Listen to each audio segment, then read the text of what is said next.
organisation, quelle qu'elle soit,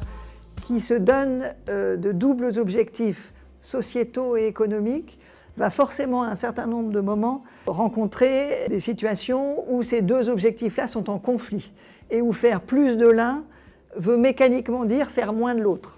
Il y a plusieurs options quand on est face à ces conflits-là. Soit on peut dire il n'existe pas, c'est pas vrai, et on fait comme si de rien n'était, mais de fait, ce sont des conflits qui risquent de s'amplifier et qui risquent vraiment d'amener à ce qu'on abandonne un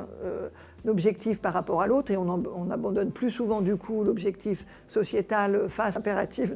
des objectifs économiques. Donc c'est un peu mettre sous le tapis.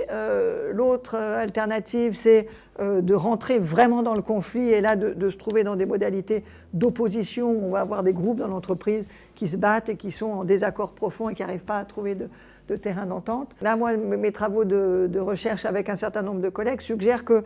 créer ces espaces qui sont des lieux où on met sur la table les moments de tension et où on est capable d'en discuter, de trouver éventuellement des voies et passages pour éviter les conflits, si nécessaire passer de l'un à l'autre dans le temps, mais en tout cas créer les espaces qui permettent la résolution de ces conflits et rendre productifs quelque part au lieu de les rendre problématiques pour l'entreprise.